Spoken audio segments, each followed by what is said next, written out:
Welcome to Commander Pop Culture, a place to gather magical information with some laughs, might I add.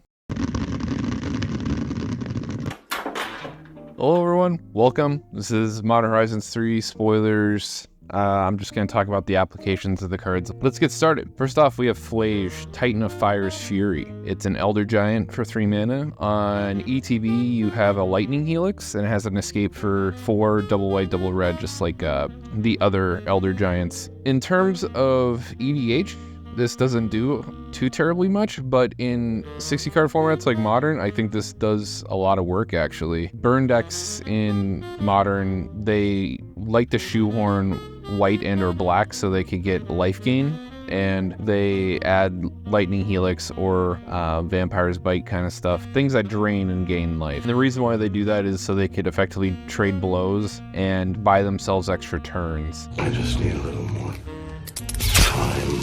I like the art, looks awesome. I don't know if I'd go ahead and throw this in just any EDH deck though. Necrobloom, landfall on ETB, create a 0/1 plant, and if you have 7, kind of just like the stipulations from Field of the Dead, land cards in your graveyard gain Dredge too, which is pretty nice. You could play a bunch of fetch lands, give those Dredge, so you will definitely find that 7 really fast and really easy, getting to that threshold. And like fetch lands are extremely good in Field of the Dead because it's obviously 2 landfall triggers, one for the fetch itself, which has a unique name, and then whatever you tutor for. Once you hit the requirement of 7, you could get lands of the same name and it'll still cause this to trigger. If you're a big fan of Field of the Dead, you're probably gonna be a big fan of this card because you can play it from your command zone. Tune of Narrative ain't bad. For a 1-mana investment, you get the draw card. I'd probably play this in my Argent deck where I just play a bunch of cantrips purposely because I'm trying to loop through my deck and find the best spells to win the game. And this is a nice cheap draw spell that replaces itself, because one of the problems you have in Argent is if you're not replacing the card that you're playing, your hand size gets smaller and you have less cards to wheel away with his cast trigger. Warren's Soul Trader. Pay life, sack another creature, you get to create a treasure token. This is really good. It's very similar to Phyrexian Altar. You're just doing it in a kind of a strange roundabout way. You don't get it for free, you lose a life, but you make a treasure token, which is the same as almost making life or making that mana from Phyrexian Altar. It also doesn't have a cap. You can do it as many times as you have creatures. So there's already going to be a lot of infinite combos probably associated with this. The same ones that are useful in Phyrexian Altar will work with this. You just have your life to play with. Hopefully you have enough to close out the game. Oh, but I do! Amped Raptor is pretty good for an uncommon. On ETB, you make 2 energy, and then if you cast this from your hand, you get like a pseudo cascade. You exile cards from the top of your library until you exile a non-land permanent, and then you may cast that card by paying any amount of energy equal to its mana value, rather than paying its cost. A nice card if you're in an energy deck. I would throw this in there. That seems like a lot of free card advantage. And it's also got 2 power with first strike, so you probably can attack and block fairly freely in the early to mid game with this thing. Eldrazi Ravager is also pretty neat. Has another 1, it's a 6/6 for 6. Cool parts about this is it's recurable. You could sack 2 Eldrazi, and there are a lot of cheap Eldrazi out there in the form of tokens. And then it also has cycling, so if you get this in your hand in the early game, you just pitch it away, draw a card, and then bring it back later. Essence of Reliquary seems like a very niche card. You get to return another target permanent you control and all auras attached to it to its owner's hand. You only get to activate it during your turn, which is a bummer.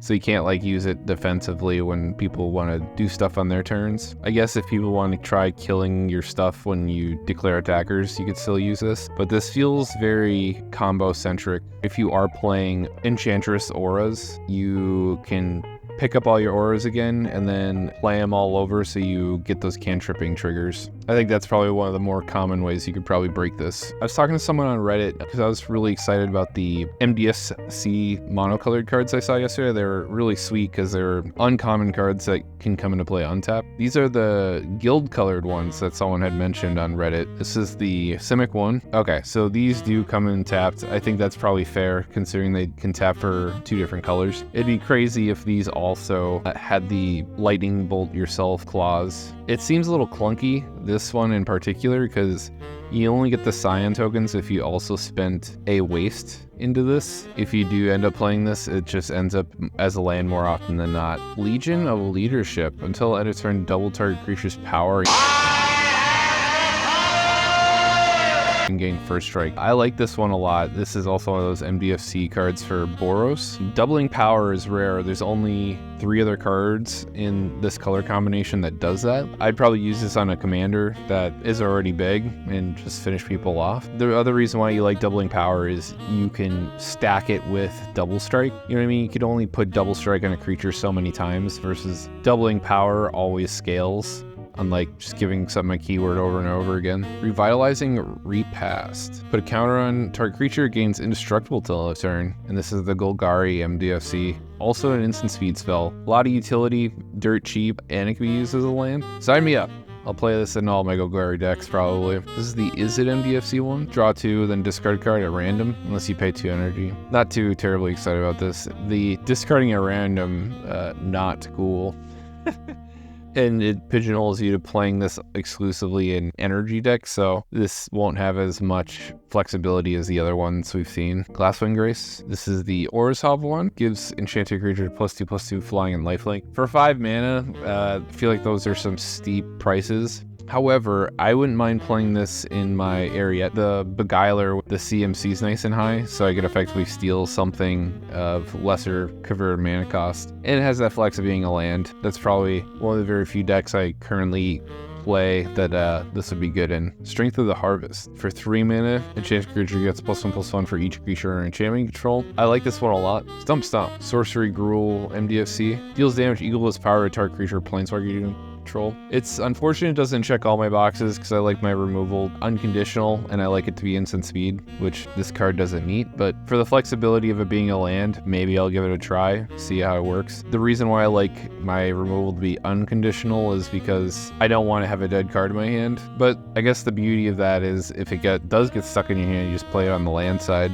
No harm, no foul. Blood-Soaked Insight. This is the Rakdos one for 7. Costs 1 less for each 1 life your opponents have lost this turn. You're in the right colors for that. Target opponent exiles the top 3 cards of their library until your next turn. You may play those cards and cast spells this way, as if mana were any type. That's kind of nice. So I imagine you could get this probably down to 2 mana pretty consistently. Doing 5 damage to all your opponents ain't too terribly hard. Not only will you have the turn to cast those 3 things that turn, but you'll have it for the following turn. Not a bad card advantage spell. The Demir MDFC.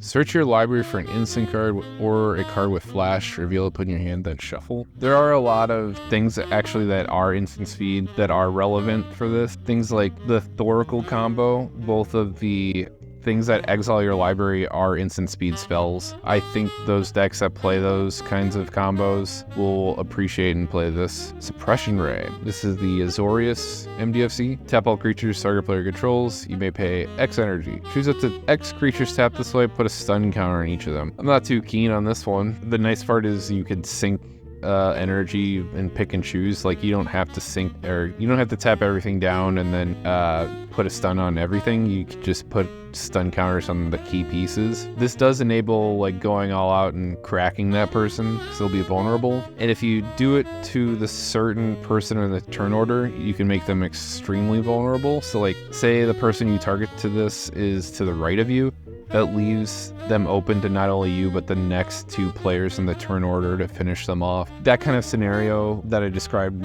best illustrates why Cryptic Command is so good. But Cryptic Command is good in multiple different ways, and that's why it just kind of dwarfs Suppression Ray. Strict Serenade. Counter target artifact, creature, or planeswalker spell. Can't have anything nice.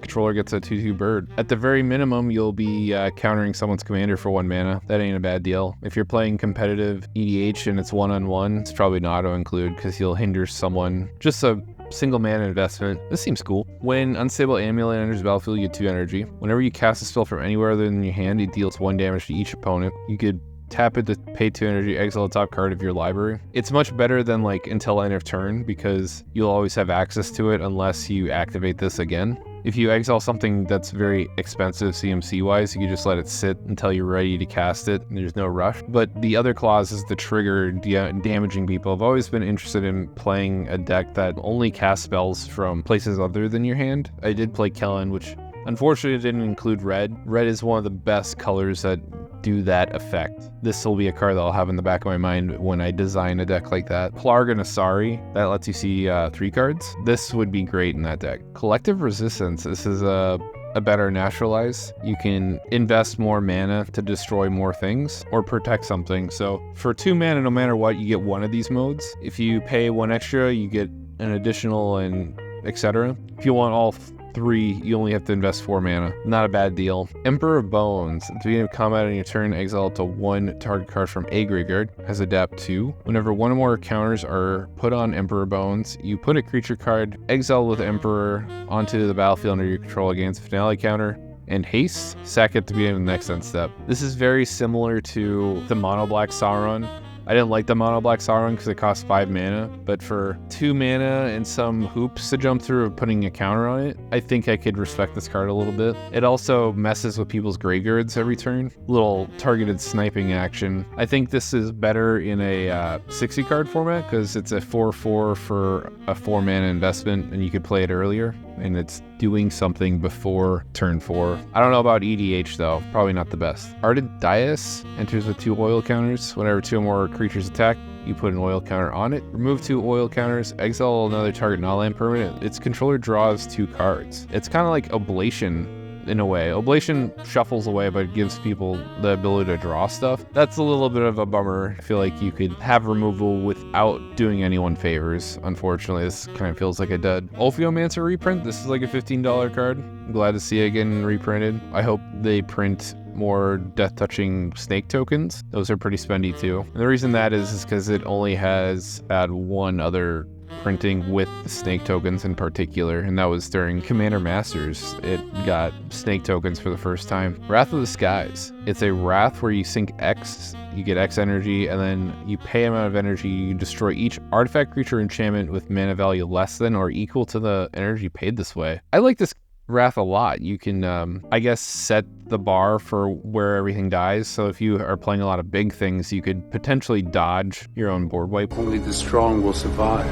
If you're playing a Timmy deck, I think this is your kind of board wipe that you want. You make it as one-sided as possible.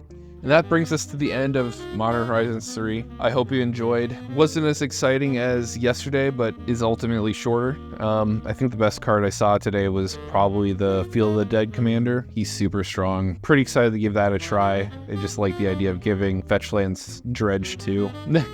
Like I mentioned earlier, this is a nice little recuperation period for me because I am feeling a little tired. That last video was the longest one I've ever recorded and the most time spent within 24 hours editing something down because I think I finished recording with my voice for 2 hours yesterday and then I filed it down to 57 minutes. Pretty darn impressive. I think I talked well over 100 cards in that video. Not a bad rate. If you stuck around this long and you enjoyed, give that video a try. You might have to watch it in piecemeal. Sorry, it was just the best I could do. But it's still educational and just as entertaining. Everyone take care now. Bye.